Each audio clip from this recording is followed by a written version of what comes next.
Halo adik-adik, berjumpa kembali dalam ibadah hari Minggu pelayanan kategorial anak. Dan kali ini kakak Vikaris David Cite akan berbagi cerita dan membagikan firman Tuhan dalam ibadah kita kali ini. Tapi sebelumnya kakak berharap semoga adik-adik sekalian dalam keadaan baik, tetap semangat, tetap bersukacita walaupun saat ini belum bisa berjumpa dengan teman-teman di sekolah atau di tempat bermain, dan belum bisa juga berjumpa dengan Bapak Ibu guru. Tapi semoga adik-adik tetap semangat, tetap sehat. Dan sebelum kita membaca dan merenungkan firman Tuhan, kakak mengajak kita sekalian untuk berdoa. Mari kita berdoa. Ya Allah yang maha baik, kini kami anak-anak-Mu dalam ibadah ini akan membaca dan merenungkan firman-Mu. Tolonglah kami ya Allah untuk mengerti akan firman yang akan kami baca dan kami renungkan bersama. Biarlah firman-Mu menjadi pelajaran bagi hidup kami, agar kami anak-anak-Mu semakin hari hidup seturut dengan kehendak-Mu. Terima kasih ya Allah. Dalam Kristus Yesus kami berdoa. Amin. Nah adik-adik, bacaan kita hari ini dari surat Rasul Paulus yang pertama kepada jemaat di Korintus, yaitu dari 1 Korintus 11 ayat 17 sampai 25. Kakak akan bacakan bagi kita sekalian 1 Korintus 11 ayat 17 sampai 25. Dalam peraturan-peraturan yang berikut, aku tidak dapat memuji kamu, sebab pertemuan-pertemuanmu tidak mendatangkan kebaikan, tetapi mendatangkan keburukan. Sebab pertama-tama aku mendengar bahwa apabila kamu berkumpul sebagai jemaat, ada perpecahan di antara kamu, dan hal itu sedikit banyak aku percaya. Sebab di antara kamu harus ada perpecahan, supaya nyata nanti siapakah di antara kamu yang tahan uji. Apabila kamu berkumpul, kamu bukanlah berkumpul untuk makan perjamuan Tuhan, sebab pada perjamuan itu tiap-tiap orang memakan dahulu makanannya sendiri, sehingga yang seorang lapar dan yang lain mabuk. Apakah kamu tidak mempunyai rumah sendiri untuk makan dan minum? Atau maukah kamu menghinakan jemaat Allah dan memalukan orang-orang yang tidak mempunyai apa-apa? Apakah yang kukatakan kepada kamu? Memuji kamu? Dalam hal ini aku tidak memuji. Sebab apa yang telah kuteruskan kepadamu telah aku terima dari Tuhan, yaitu bahwa Tuhan Yesus pada malam waktu ia diserahkan mengambil roti, dan sesudah itu ia mengucap syukur atasnya.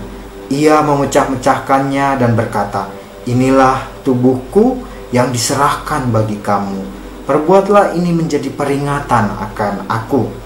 Demikian juga ia mengambil cawan sesudah makan, lalu berkata, "Cawan ini adalah perjanjian baru yang dimeteraikan oleh darahku.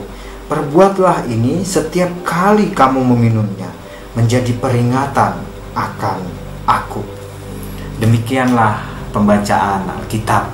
Nah adik-adik, kira-kira bacaan Alkitab kita hari ini berbicara tentang apa sih ya? Rasul Paulus kira-kira menasihatin apa sih ke jemaat di Korintus ini? Nah kakak kedatangan seorang teman yang akan berbagi cerita dengan kita. Semoga cerita ini menolong kita untuk mengerti dan memahami apa sih kira-kira pesan Rasul Paulus kepada jemaat di Korintus, dan juga pesan bagi kita. Yuk kita saksikan cerita hari ini.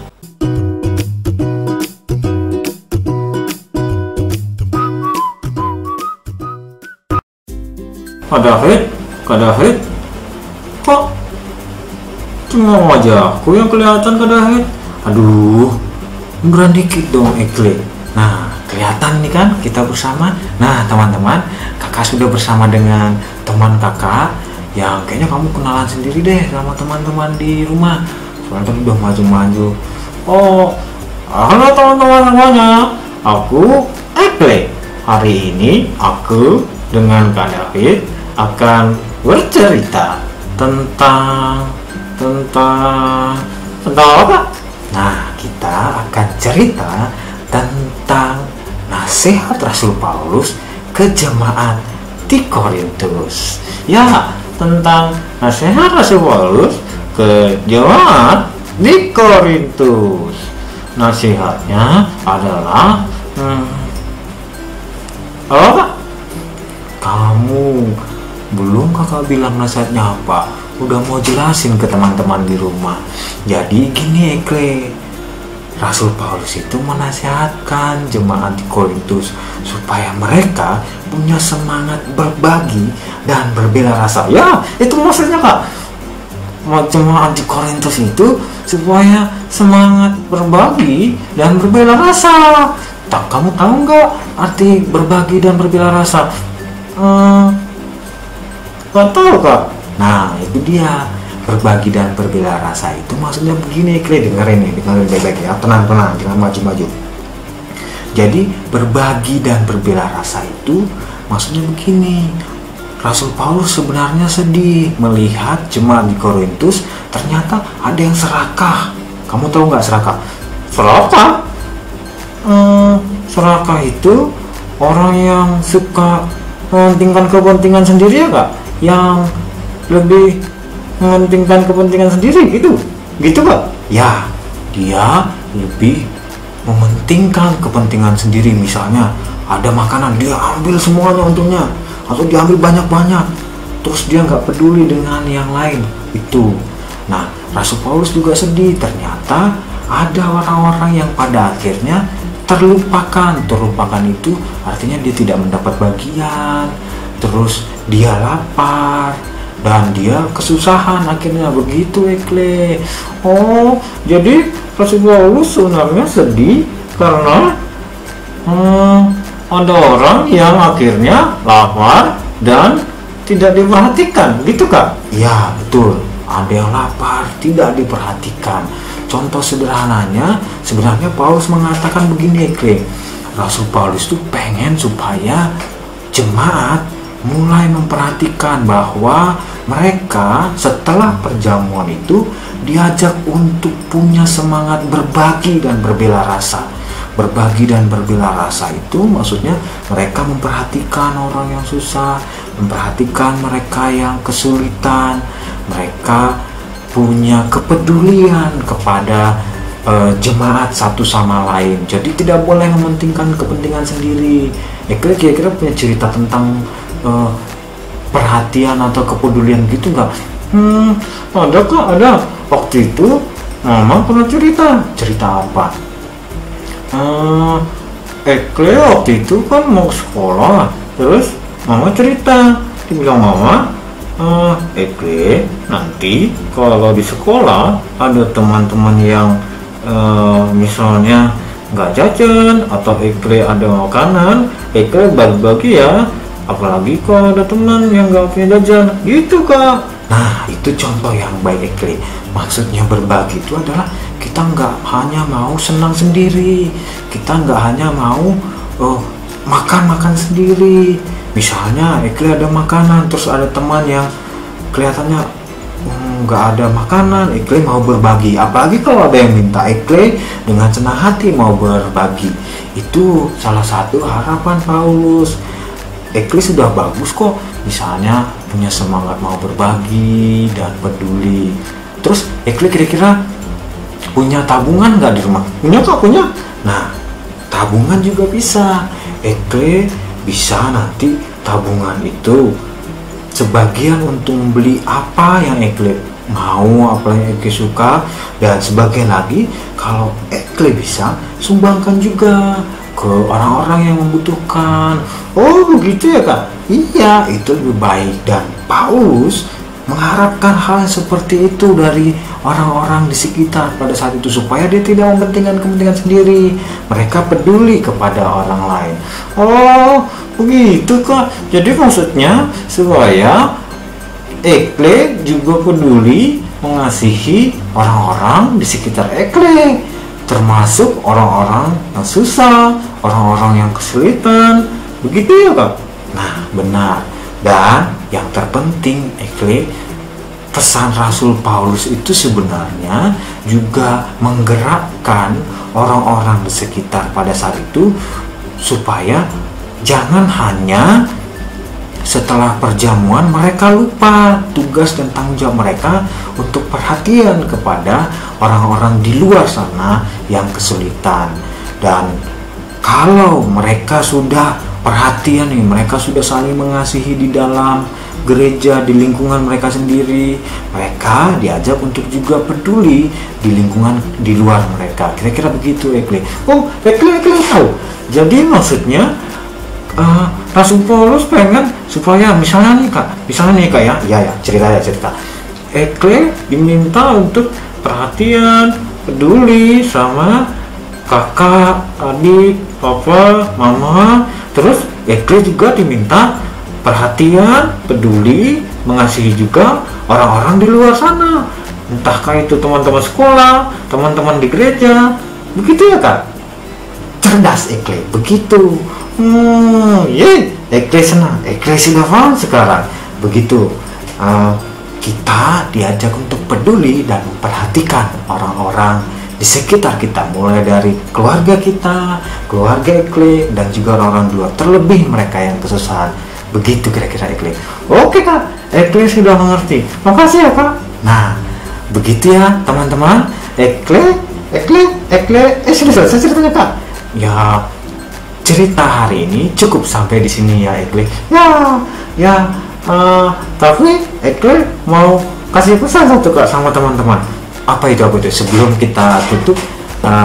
Mau kasih pesan katanya. Coba Nah, teman-teman di rumah, mulai sekarang yuk kita berbagi dan berbela rasa. Kita peduli, perhatian, dan mengasihi orang-orang di sekitar kita, terlebih orang-orang yang kesusahan. Begitu kan kak? Ya, begitu. Terima kasih terima kasih teman-teman di rumah. Sampai jumpa lagi. Sekian cerita hari ini. Tuhan memberkati. Dadah.